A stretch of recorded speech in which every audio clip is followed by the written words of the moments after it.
그리고 그 한 바이트는요, 사람하고 통신할 때 글자로 표현할 수 있습니다. 왜냐? 컴퓨터는 숫자로만 되어 있으니까. 글자를 이해를 못합니다, 여러분.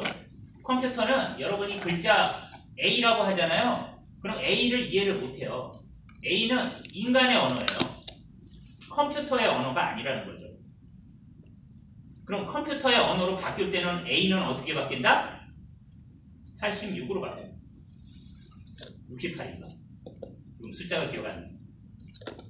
A는 숫자로 바뀌어요. B도 숫자로 바뀝니다. 근데 그 숫자를 다 넣을 수 있는 최소한의 단위가 바이트예요. 그래서 인간이 사용하는 알파벳 있죠? 알파벳. A, 소문자 A와 대문자 A는 그래서 컴퓨터 입장에서 다른 거예요. 왜냐? 얘는 숫자로 하는 건데 어떻게 A, 소문자 A와 대문자 A를 구별할 수 있겠어요? 왜? 언어가 다른 거잖아요, 완전히. 그렇죠? 그렇기 때문에 해당하는 부분에서 얘는 숫자로만 변화가 일어납니다. 그래서 소문자 A와 대문자 A가 달라요, 숫자가. 그런데 만들어질 때 최초의 컴퓨터가 만들어지는 게 미국에서 만들어졌잖아요. 물론 미국 아니라 영국에서 처음에 아이디어는 나왔습니다. 영국의 그 유명한 그 애플을 거기서 나왔다고 그러죠. 애플 마크가 거기서 유래됐다. 그 사람이 그 독사과를 먹으면서 유래됐다고 누군가는 얘기하는데 끝내 그 어디서 아이디어를 얻었냐고 얘기 안 하고 죽었죠. 그 애플 CEO가. 그래서 그건 미지입니다. 아무도 몰라요. 근데 유래는 그렇게 되어 있다라고 봅니다. 그래서 영국의 굉장히 유명한 그 이름이 뭐였죠? 튜닝이 그 사과를 먹고 이제 독살당했다라고 얘기를 합니다. 그 얘기도 재밌어요. 뭐냐면은 그 사람이 독일에 가장 해독하기 어려운 전문을 해독했거든요. 그러니까 독일이 세계에서, 그러니까 2차 세계대전 때 굉장히 우수한 능력으로 세계를 점령해 나갔던 이유는 가장 큰 게 뭔지 아세요? 무기가 아니에요. 암호화 체계 때문에 그렇습니다. 암호화 체계를 입수를 해도 해독이 안 되는 거야. 근데 튜닝이 영국에 들어가서 그걸 해독해내는 기계를 만듭니다. 그러면서 역전이 되기 시작해요. 전세가. 그거는 비화죠. 비화. 그런데 요즘에 이제 알려졌지 실제로는 그때는 안 알려졌습니다. 그래서 암호화 체계가 굉장히 중요한 거예요. 그래서 전쟁에서는 암호화가 최고로 중요합니다. 최고로. 무기보다 더 중요해요. 왜냐하면 비밀을 지킬 수 있거든. 근데 그 사람이 전쟁이 끝나고서 영국의 비밀 그 기관 있죠. 그 이름이 뭐죠? 007 나오고 007 소속. MI6. MI6가 독살했다고 그러는 얘기가 있습니다. 근데 여러 가지 설이 있는데 그게 맞는 설이라고 요즘은 굳어지고 있어요. 왜냐면 앨런 튜닝이 동성애자였대요. 동성애자였는데 영국에서는 도저히 인정할 수 없는 거예요. 왜냐면 앨런 튜닝한테 기사자기를 줬거든요. 그것 때문에. 근데 영국의 기사가 그들이 싫어하는 동성애자인 거야. 그때는 굉장히 심했어요. 그러니까 아무도 모르게 죽였다라는 얘기가 있어요. 그거는 근데 어쨌든 그때 아이디어를 가지고서 미국으로 넘어가면서 그 아이디어를 가지고 컴퓨터가 만들어졌는데 그게 미국에서 만들어졌어요. 최초에. 근데 미국에서 만들 때 자기 위주로 만들었을 거 아니에요. 근데 자기네 글자가 입력되면 되잖아요. 그렇잖아요. 자기네 글자가 그 컴퓨터에 들어가면은 컴퓨터에서 알아서 동작하게 만들면 되는 거 아닙니까? 아니 남의 나라께 왜 들어갈 필요가 있어. 그리고 그때 당시에는 알파벳이 영국하고 많은 부분을 차지하고 있었잖아요. 그래서 얘네가 자기네 숫자하고 자기네 키보드에서 들어가는 문자하고 들어가게만 만들어놨어요. 그래서 한 바이트로 정해졌습니다. 자기네들이 막 계산을 해보니까 그 글자, 알파벳의 글자와 자기네가 주로 사용하는 기호, 그게 들어갈 수 있는 사이즈를 보니까 7바이트야. 참 만들어지는 것도 희한하게 만들어졌죠. 그 7바이트에서 그래서 7바이트입니다. 그래서 아까 전에 얘기했던 ASCII라는 말이 알파벳을 얘기를 하는 거예요. 알파벳. 그리고 미국이 그 알파벳 플러스 자기네가 넣을 수 있는 기호를 사이즈를 재보니까 7바이트였던 거예요. 물론 다른 의미가 있기는 한데 이제 각색을 하자 보면 이렇게 됩니다. 그래서 7바이트는 정확하게 7바이트가 아니라 8비트입니다. 8비트. 하나의 완벽한 글자가 될 수 있다는 거예요. 8비트는. 그래서 그거를 뭐를 한다? 한 바이트로 얘기해요. 한 바이트. 그래서 컴퓨터는 원래는 1과 0의 1비트만 원래는 의미를 가져요.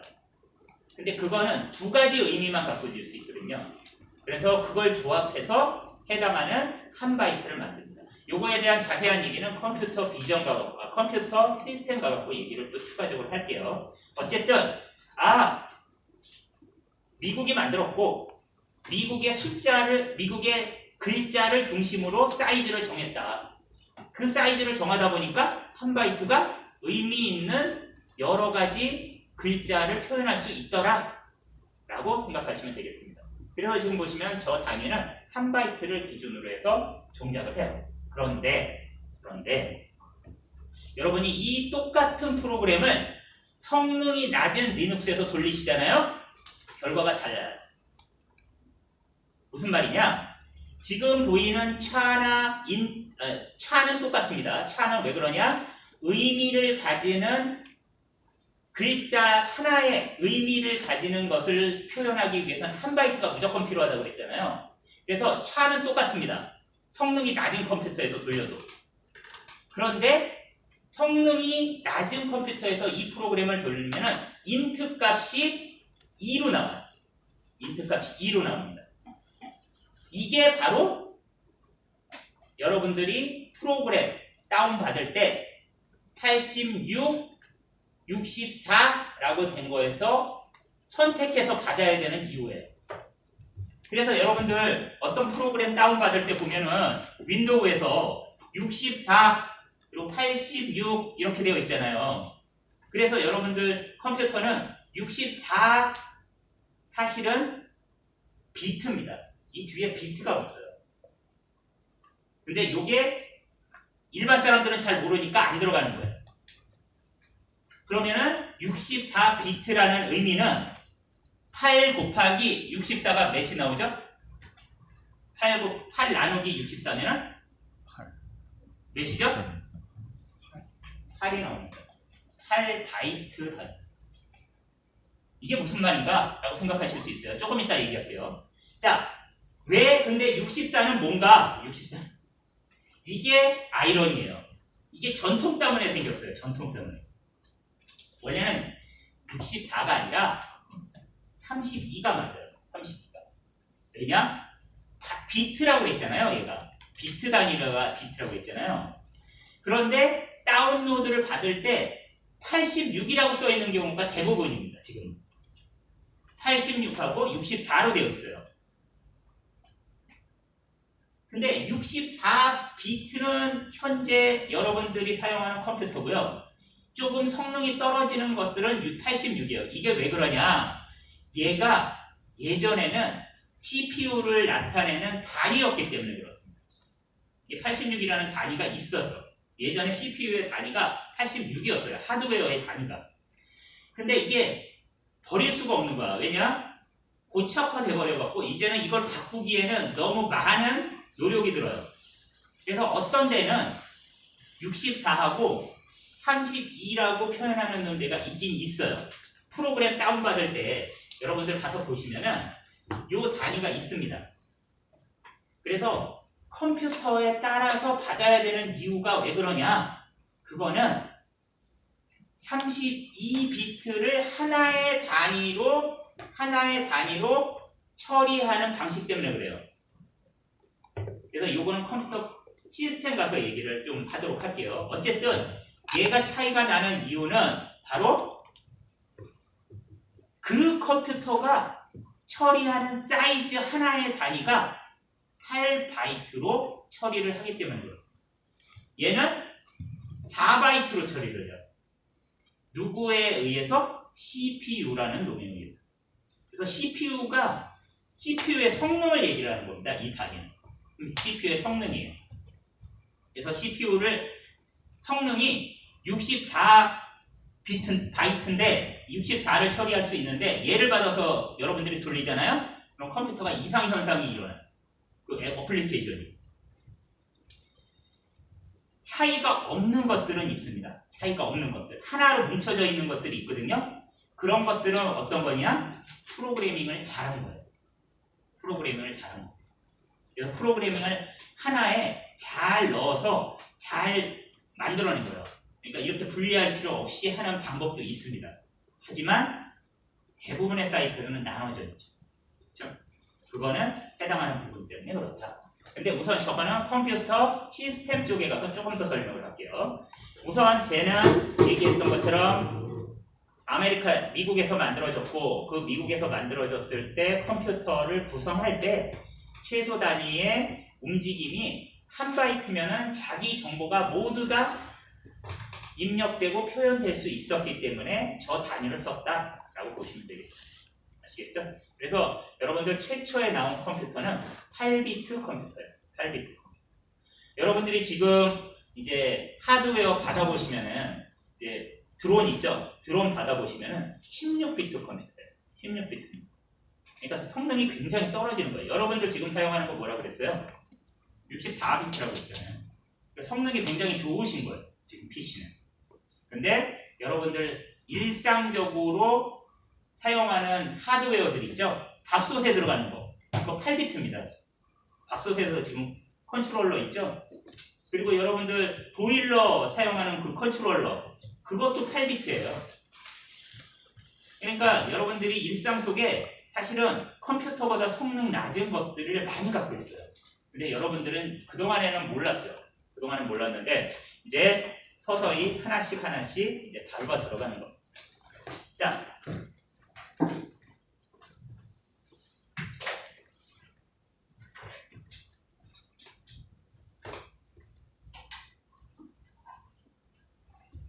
이제 다음으로 할 것은 연산에 대한 것입니다. 그래서 아스메틱 연산 오퍼레이터라고 그러는데 연산을 얘기를 하는데 여기는 여러분들이 이미 배웠었기 때문에 그냥 타이핑을 쭉 쳐보시면 되는데요. 한 가지 제가 보여드리려고 하는 연산이 하나 있어요. 플러스. 지금 밑에서 1, 2, 3, 4, 5, 6, 7, 8, 9, 10 10번째 칸에 보시면은 플러스하고 마이너스가 있습니다. 플러스가 있고 마이너스가 있는데요. 얘가 변수를 기준으로 해서 앞에도 붙일 수 있고 뒤에도 붙일 수 있어요. 이건 뭐냐면은 마이너스면은 1을 마이너스 한다는 의미고요. 플러스를 하면은 1을 플러스 한다는 의미입니다. 그런데 여러분들은 이 둘 중에서 하나만 선택하시는 게 가장 좋아요. 그래서 저는 앞에다가 써놓는 거를 권장합니다. 앞에다 써놓는 거. 그래서 플러스 변수 쓰시는 게 가장 좋아요. 제가 권장드리는 방법은. 왜냐? 변수를 쓰고 플러스를 썼을 때는 저기처럼 프린트를 퍼스트하고 플러스 하고서 프린트를 해보시잖아요. 그러면 덧셈이 안 된 게 화면에 나와요. 그러니까 화면상에는 덧셈이 안 됐는데 실제로 변수에는 덧셈이 되어 있어요. 그 다음에 프린트 해보시면 마이너스를 해보시면 압니다. 아시겠죠? 자, 한번 그대로 한번 타이핑 치면서 저 마이너스와 플러스를 연속으로 넣었을 때 값의 변화를 한번 본인들이 체크하면서 확인해 보시기 바랍니다. 10분 쉬었다가 진행하도록 할게요.